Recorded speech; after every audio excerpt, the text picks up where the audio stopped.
Hello everyone, 3D Hero here, and welcome to another Destiny 2 Titan build for today. Today we have another Titan build, which is not surprising at this point, but I know you guys absolutely love Titans. But this build here is probably one of my best and funnest PvP builds to date, which can cause a lot of issues for players of any type, by pretty much shutting them down of all their movements and abilities in a rather beautiful manner, and all you need to do is wombo combo them to death. This build will focus on suppressing users' movement via concussion grenades, locking down all their abilities via suppressor grenades, and then finishing them via our primary of choice. We will also be making full use of the Coder Commander subclass for some extra help in damage for our weaponry. Now, for a disclaimer, it does have a learning curve via your grenade launcher and suppressor grenades, but once mastered, you can absolutely ruin a lot of people's days in the Crucible, to the point of them not being able to do anything to retaliate. I mean, literally nothing. They cannot fight back. So first things first, like always, let's take a look at our subclass, which will be the Coder Commander. This subclass will provide us with the unique abilities of Tactical Strike, Controlled Demolitionist, and Resupply in a nice but destructive package. The idea around this tree is to use both our melee and grenades to hit our targets and trigger Controlled Demolitionist, which will attach a void detonator, and then once they've been hit enough times, it will detonate, causing damage, and also causing a chain reaction if other players are nearby. With that going, we will then have Resupply skill activate, which will grant us health, melee and grenade energy back upon detonations. If we can chain this, then we can keep doing this over and over again, to the point of teammates being able to benefit from it as well. Now combine this subclass with the suppressor grenades, and we can get a bit more creative. With these suppressor grenades, we can knock down players' abilities for a short duration, and also tag them with our void detonator. Now with them tagged, it makes them a big target for us and our teammates, which will allow us to focus fire on them and simply wipe them out, which could lead to them passing on the void detonator to others. But combine this now with our concussion grenade launcher and they won't be able to make a move if we hit them. Pretty much cause a overkill on their side. This works fantastically when you're up against a group of players, as you can use your suppressors to lock down all their abilities to which they can't use, and then use your grenade launcher to either outright kill them, trigger Controlled Demolitionist, or make some breathing room for yourself and your team. You'll also want to add in a suitable jump ability as well, so you can jump in from top and use your grenades first, and then follow up your grenade launcher. And 99% of the time, this is what you will be doing most of the time to net your kills. And this is generally what the wombo combo is gonna be generally like. For the weapons, you're gonna need two things. Firstly, a grenade launcher with concussion rounds and also loading a holster, ideally Malicious Birthright or All-Wings Maul. And secondly, a primary or secondary that you can switch to straight away once you fire your grenade launchers, so you can finish them there and then, which in my case is the new stealfeather repeat AR, which is a fast firing AR and is perfect for shutting down players in a hell of bullets and rage. The purpose of the set is to lock down players' movements with your suppressors and concussion rounds, and if you're not able to hit them with your suppressors, then you can use your concussion rounds instead, which do the same thing but on a slightly smaller scale. Concussion grenades now have always been an odd perk for grenade launchers, and the same with blinded grenade launchers because of their very small blast radius, and needing to detonate exactly near your target for the full effect to kick in.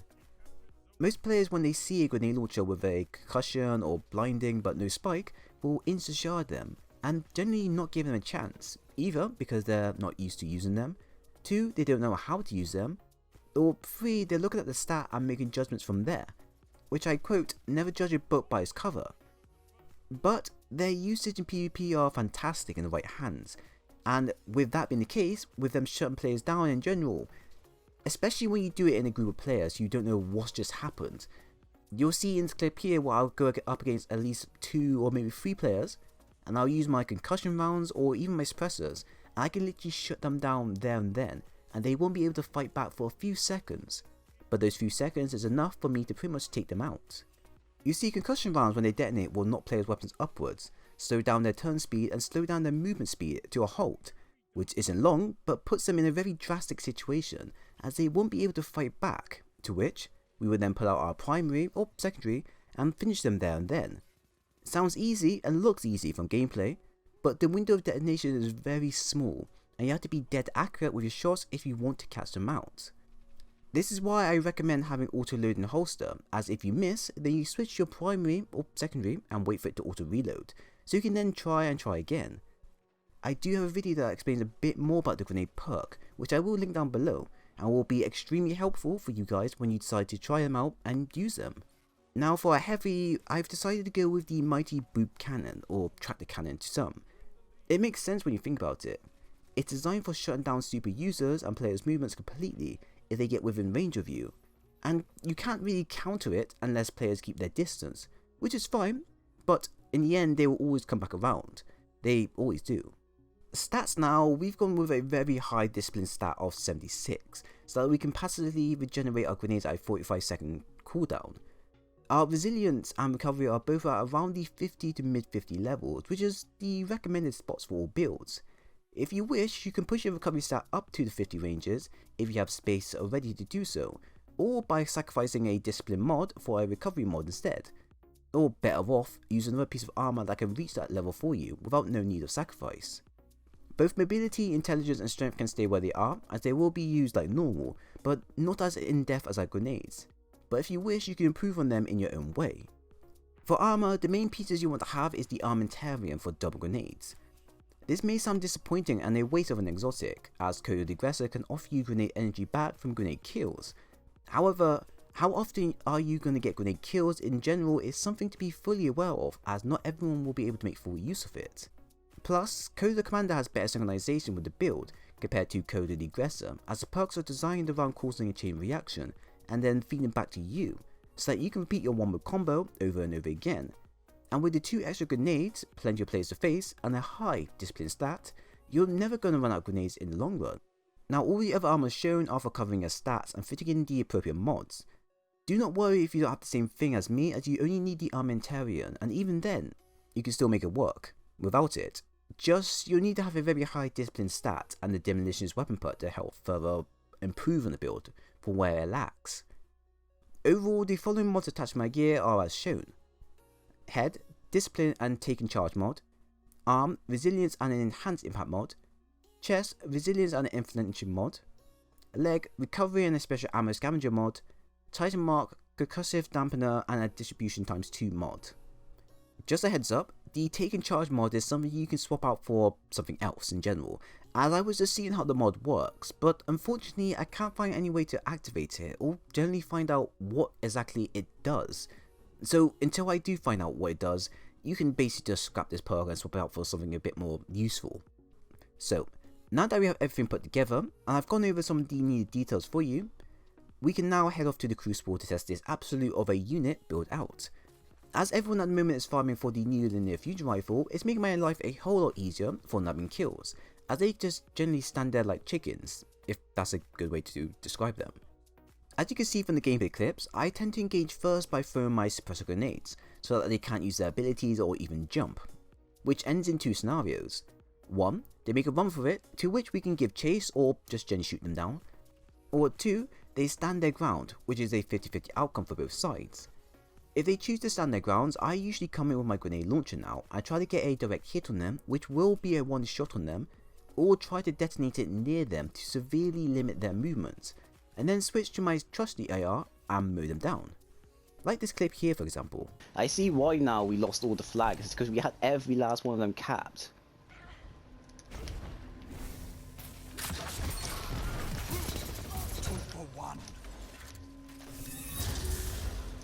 And this is 90% as to how you're going to be engaging everyone, and it's great, as not only have you shut down their abilities and movements, but you've also pretty much shut down any way for them to fight back in general. And to be honest, this kind of makes it a great anti-shotgun 8 build, as they tend to rely on fast movements and the higher ground to catch people out. If you take this away from them, all they would do is run, which is a common retreating tactic for them. We can also add in the demolitionist perk like I mentioned before, to help out the build further for getting grenade energy back, and was something I was going to do, but I don't have the correct weapons in my primary or secondary to do so, but you the viewers may be able to do so. For example, if you have the Galeron's right hand AR or the all-stringer hand cannon, which are both very popular weapons to use, then those are probably one of the good weapons to use for your primary slot, and then slap in your O-Rings Maul in your secondary slot. As long as you've got those there, that should be good, but if you don't have it, like I said, it's not that much of a needed perk ability. For this build in PvE, it does work, as the subclass can pretty much allow you to endlessly get suppressor grenades back and forth, and works great for creating a lot of breathing room in content like the Menagerie or this Sundial PvE event. In fact, any content that has a Void Singe and Grenadier active is probably the best time to use this build in. As well, I don't really need to explain, as you can already imagine it. Now, the only downside to this build which you will come across is detonating and being precise with your grenade/grenade launcher. As I previously mentioned, there is a learning curve around these two areas, as they're not going to be easy to land, nor will you be able to one-shot or finish most players when you wombo combo them. You will fail at times, which is fine, as it will make you learn from your mistake and make you a better player. I've never gotten to be this good with using the concussion rounds within a few games, no. This took me a good while of on and off games to actually be decent with them. I've had to reevaluate most of my movements to actually try and predict what most players would do when in a 1v1 fight, and it doesn't always work out. Sometimes you get into a fight that you know you may not win, but it's still worth trying, so that next time you're more prepared. So before I go, take this final word of advice from me. Practice with them first, and look into timing and precision from your end.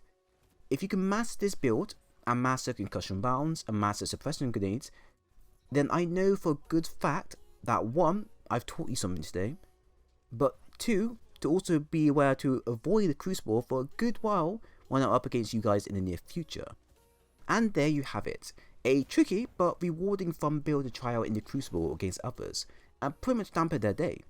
Let's try and get concussion grenades and suppressor grenades the love they rightfully deserved, as they are very powerful in the right hands, but a lot of people seem to want to avoid them, so let's try and change that.